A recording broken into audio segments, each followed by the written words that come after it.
Acha tu ndugu yangu yani. Bwana wale ti. Ngoja basi kwanza. Ngoja.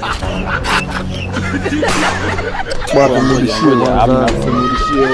mwanangu. Mchuzi una uhakika? Ngoja kwanza Demba, humu lazima michuzi. Hebu iangalie kwanza mchuzi upo.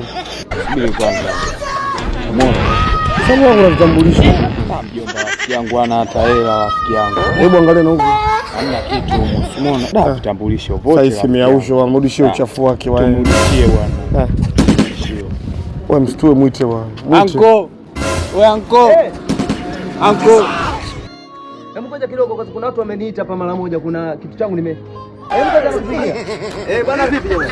Salamu vipi? Poa kama kaa. Kama kawaida mzee. Mambo ndaje? Tumepata kochi ile bwana wamepata kuliangusha hapo kweli. Ha. Bwana si hapa ngoja tukurudishie hapa. Pochi langu kweli jamani, asanteni jamani. Mungu awabariki bwana. Haina noma. Ili kweli pochi langu. Bwana nikaona si hapa ngoja tukurudishie. Asanteni sana ndugu zangu. Yaani nyewe mko vizuri sana. Hivi kweli hela zangu hajafungua mimi hajafungua kabisa. Amani. Ngoja niangalie, kuna zipu hapa nilikuwa nimenanilia hapa, nilikuwa nimezihifadhi kwenye zipu hapa. Bwana kweli bwana zipu bwana. Pole bwana. Bwana nyie asanteni bwana. Pole bwana. Nyie bwana mna moyo kweli nyie. Sikitikeni. Sema ndio miausu. Sasa ngoja niangalia vizuri ile pochi. Wewe miausu babu.